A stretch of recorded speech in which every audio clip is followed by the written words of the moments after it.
mga ka-vines! Tara, gumala naman tayo. Magtatagalog muna ako for today's vlog. Handa na ang aking mga gamit. Tara na! Sumakay kami sa Ceres Bus at ang aming pamasahe ay 85 pesos patungong Gindolman, Bohol. Dumadaan tayo ngayon sa Hagna, sikat sa kanilang kalamay.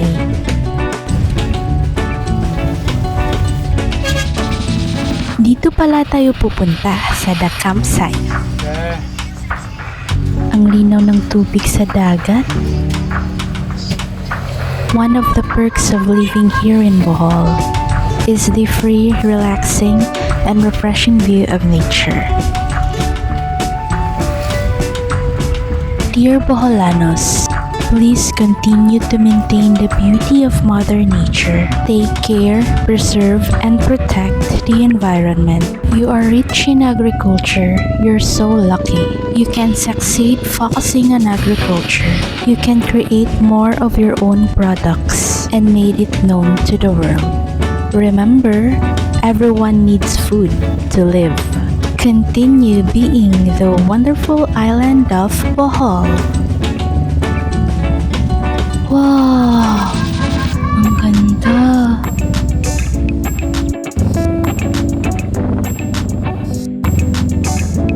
Malapit na tayong dumating! Wow! Those are like oil palm trees.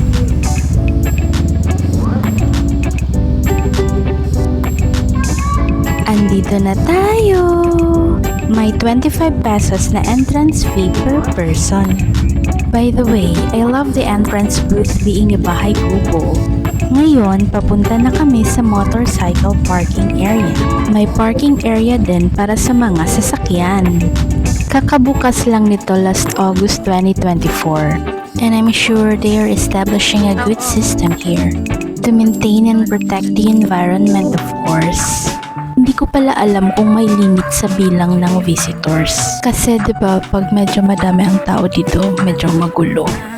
I think Clay Go or Clean As You Go is implemented here. I'm not really sure, but we visitors and campers must be responsible with our own trash.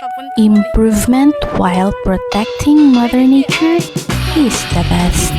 Tara na, mag-relax at mag-ikot-ikot dito sa The Campsite in Mabini, Bohol. Sa mga tindahan, ila din po saging ani. Pwede din po ni puto. Masa na puto cheese?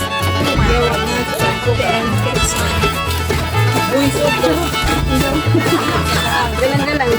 Isa galang-galang. Ay, sige. Duka. Tunga na naman.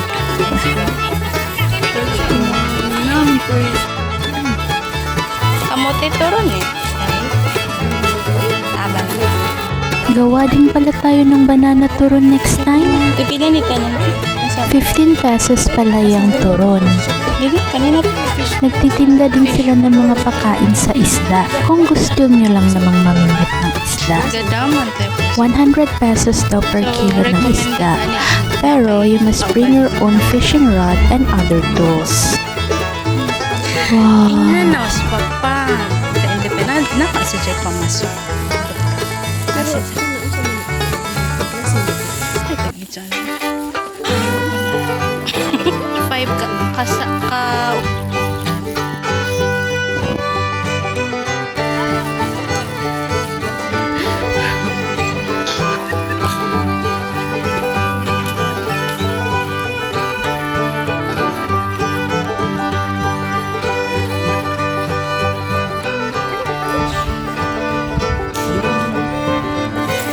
Tagpila ni te, kaning kuan.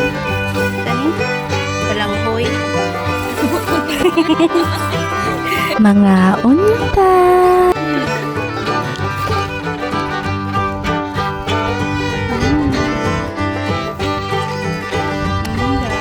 Commercial guys, oh.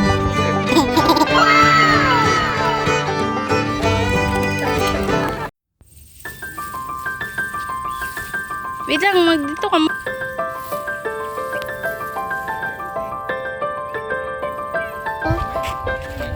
Nice.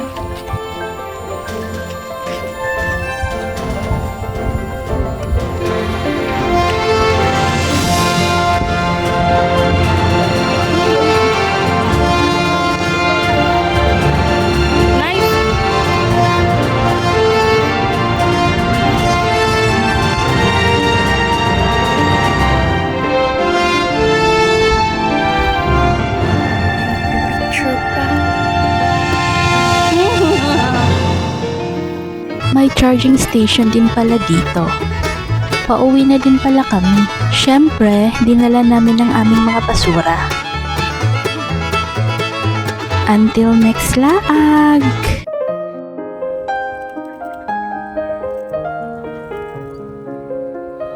Don't forget to like and subscribe!